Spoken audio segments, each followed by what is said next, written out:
everybody worried about him.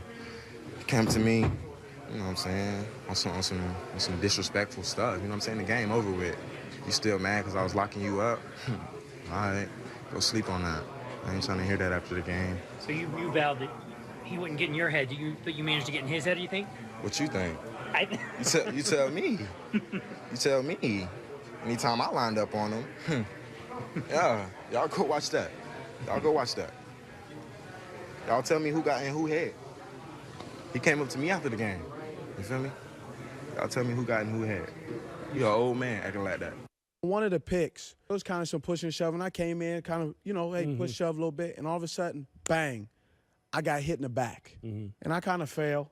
As they say, old man, I fell over. I didn't have a hard time getting up, but I got up. And he said, I'm not scared of you. I said, okay, cool. I'll see you after the game. I'm not scared of you. Okay, so I went to public school, SKOOL. So that means you understand what I'm talking about. So after the end of the game, I had a little chit-chat with him. He didn't have anything to say. Get in the locker room, he's talking. Oh, that was Steve Smith on Mike and Mike today responding to Jalen Ramsey, calling him an old man after the two got in a heated exchange in the Ravens' 1970 win on Sunday. Stephen A., did Ramsey cross the line with his comments? I believe he did. And I'm a big-time fan of Jalen Ramsey. I think he's going to be a superstar in this league. Got mad respect and love for him. But respect your elders. Steve Smith has been in this league for a long time. He's got 977 receptions, over 14,000 yards, potentially a future Hall of Famer. He's been around a long time. It doesn't matter, what y'all vibing back and forth. On the field is one thing, but to go into the locker room and spout out to the media the kind of things you were saying about him like that, you got a whole career ahead of you, and you got to hope and pray you're going to have half that career just because of the physicality alone and whether or not you stay healthy.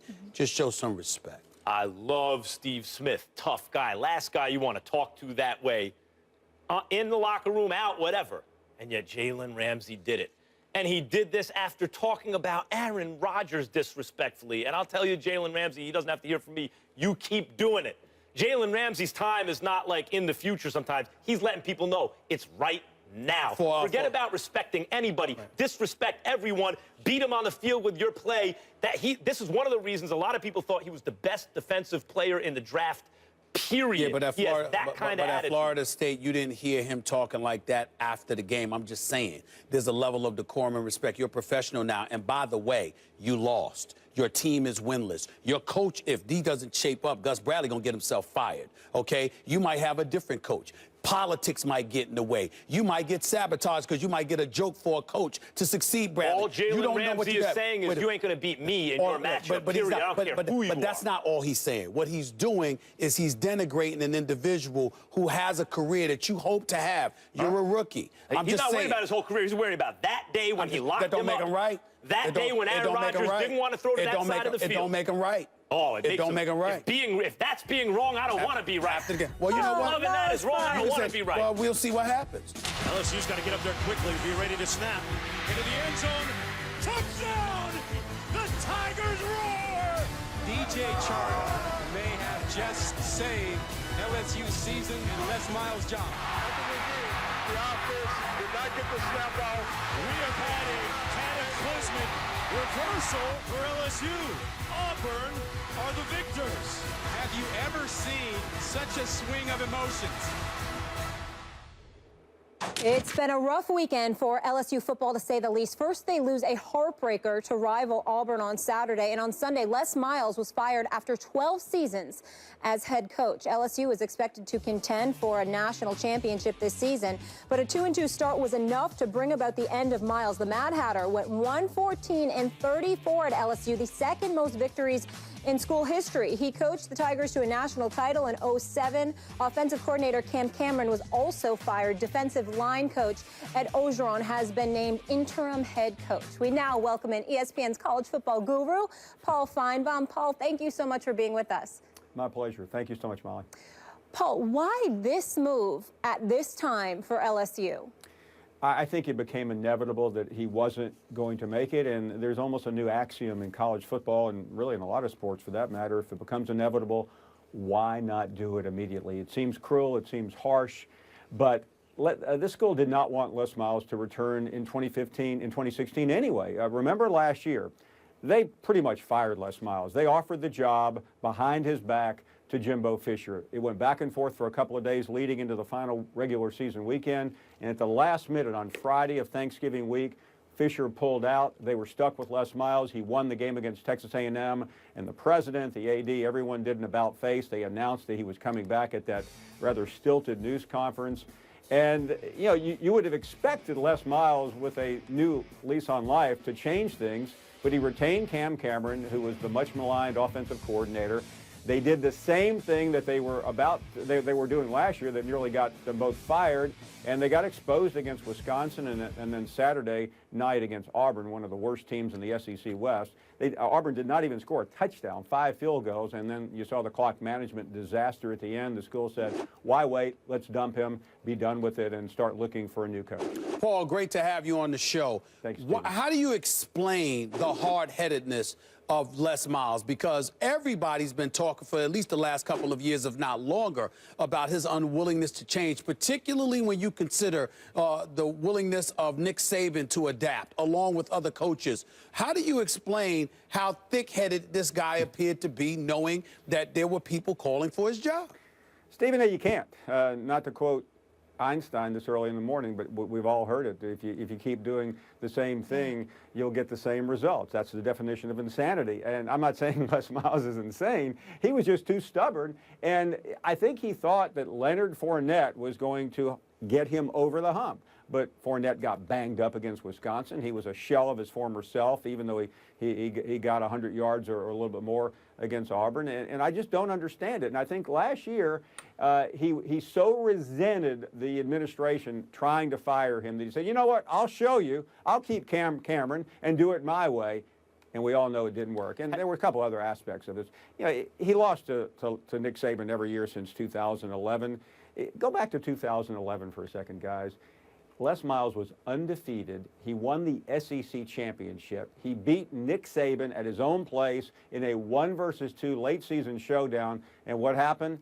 He had to play Saban again in the national championship game, shut out 21-0, and it hasn't been the same since. So how much of it is stubbornness as it relates to Cameron, Paul, who, I mean, if you're going to blame a team for lack of offensive imagination when you got a running back like that, maybe you get rid of the offensive coordinator first, then see how the head coach does. And how much of it is, as you alluding to, simply the fact that he's not Nick Saban? I mean, he has won a championship.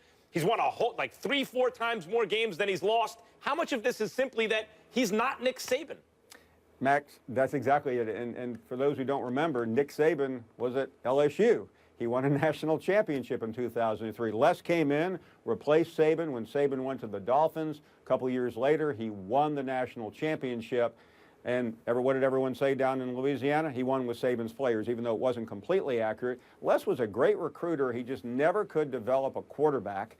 And ultimately, it got him. But back to your question about Nick Saban, that's what everyone is going to say in the SEC and around college football. If you're not Nick Saban, you're probably not going to survive, at least in this conference, because Nick Saban has ruled it. We all know 4 out of the last 7 national championships, and clearly #1 this year. Paul, obviously I'm no college football aficionado like yourself, but I hear things that I hear. And let me tell you what I hear and throw it your way. Even though Orgeron is the interim coach, and obviously he has an LSU pedigree, and we know what he did at USC, we know all of that, you're also hearing the name Lane Kiffin, because that's somebody they could potentially be interested in succeeding Les Miles at LSU next year and beyond, which plays in part to some degree as to why Steve Sarkisian is now at Alabama, because even though he's just doing broadcast work, he could end up succeeding Lane Kiffin as the offensive coordinator in Alabama once Kiffin leaves for LSU. What can you tell us as to whether or not there's any truth to that whatsoever? I think Kiffin is someone to watch. It's interesting that Orgeron was on his staff, and I can see a scenario that they bring Kiffin in, Orgeron stays, does the recruiting. He's a great recruiter. He's just not much of a head coach. He bombed out at Ole Miss about 15 years ago. Yeah, I think it's possible, and it's the LSU way. What do you accomplish? You get an offensive mind, someone who has led Alabama back to prominence, and I say that tongue-in-cheek because Alabama slipped for 2 years and didn't win the national championship, and that's not being prominent in that program. And you also get under Nick Saban's skin, and I think it would. So I think that's something at work here. I don't think Kiffin would be the first choice. I really think they'll go back to Jimbo Fisher again or Tom Herman. I know that sounds like you're just looking at the yellow pages for two hot coaches, but I think LSU has the pedigree. They have the money, even though they're going to pay less in his staff, between $8 and $12 million, depending on which lawyer you believe. But I think they'll shoot high if they don't get Jimbo or Tom Herman. I think Lane Kiffin could be in play. Paul, if SC had to do it again, you figure they might want to keep Orgeron, who was doing a very good job before they brought in Sarkisian, and you saw how that wound up. Is there any chance Orgeron could keep this job? Is there any chance? I know. I'll never forget it being out there. I saw you that weekend when we were out for game day, and Orgeron beat Stanford, and a lot of people thought in November of 13 that he was going to keep his job. And he probably should have, but I don't think he will unless this happens. What if somehow LSU runs the table, beats Saban in Tiger Stadium on the first Saturday in November, and then there's such a coalescing of fan support, player support that the administration has no choice? I think it's extremely unlikely. I've seen this team play a couple of times. I don't think they are that good, and I think Fournette being banged up. But by getting rid of Les now, they've given the team maybe a little bit of energy and can steal a couple of wins. But I think that is highly unlikely. Paul Feinbaum, I need to switch subjects from LSU to Notre Dame, because Saturday I watched the Duke Blue Devils, not the basketball Duke team, the football Duke team beat Notre Dame. And I saw you on SportsCenter yesterday talking about Brian Kelly, who went on a post-game conference, talked about how nobody is safe, everybody's up for grabs. Now we've learned that he's fired as offensive coordinator. Could you talk to me about, or remind my audience about your thoughts about Brian Kelly and Notre Dame? What the hell is going on in South Bend? Well, first of all, this is a Duke team that lost to Northwestern and Wake Forest, two football powers, as we all know. You know, for those who didn't hear it, Brian Kelly, after an embarrassing loss for the second straight week at home, blamed his players. He said everyone's on notice. No one's job is safe. He didn't say anything about Brian Van Gorder, who's making over $1.5 million a year and has been a total joke of a defensive coordinator. So what did he do later in the afternoon? He did what all cowardly head coaches do. They fire the coordinator, as if that's going to matter, Stephen A. Think about Brian Kelly's record. After he got destroyed by Alabama a couple of years ago in the national championship game, something like 42-14, he had a 9-4 and an 8-5 season. Last year it got better, but he got just beaten to death in the final game, the bowl game against Ohio State. And this year he's already out of it.